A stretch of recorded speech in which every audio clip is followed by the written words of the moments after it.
My friend Dylan Cussman and I were standing in the lobby of a movie theater waiting to go into a screening of Public Access, and we were surrounded by all of these posters. I think Man Bites Dog was there. And Dylan asked me what the next movie was going to be after this.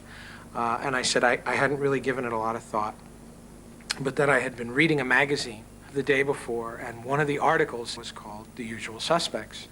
And I thought that would make a great title for a movie.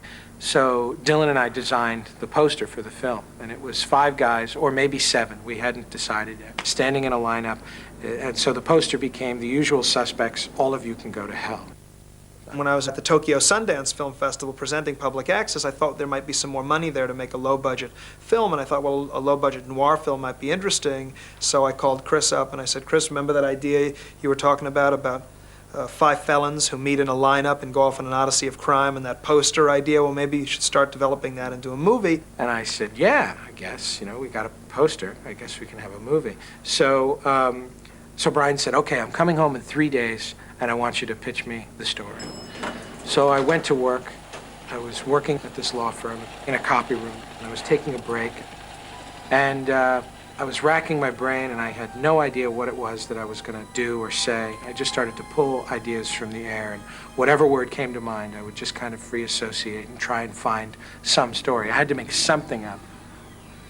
And I looked down at the label on the corner of the bulletin board in front of me, and it said, Quartet, Skokie, Illinois. I used to be in a barbershop quartet in Skokie, Illinois. The baritone was this guy named Kip Diskin, big fat... And I needed a name for this guy, and he was talking so much, trying to avoid answering the question, that he became verbal. There was a sign that said, no smoking in this room, and I started to pick words off the sign to spell his last name. No, Smo, and then I got to King, and I knew King was too big a name for this little guy. And I took the T from this, and he became Kint. And the office manager was named Dave Kujan, so he became the interrogator. Every criminal I have put in prison, every cop that owes me a favor, every creeping scumbag that walks the street for a living will know the name of Verbal Kint. Now you talk to me. All that precious immunity they seem so fit to grant you won't be worth the paper the contract put out on your life is printed on. There was a lawyer. And then a few days later, I met a lawyer named Kaiser Sume. And I said, you've got a really cool name. You're going to be the villain in a script someday. And he said, yeah, kid, okay, whatever. Finally, the story that I presented to Brian 3 days later was The Usual Suspects is a story about a guy who's looking for a legendary super criminal. And he's interrogating someone who allegedly has a piece of the story.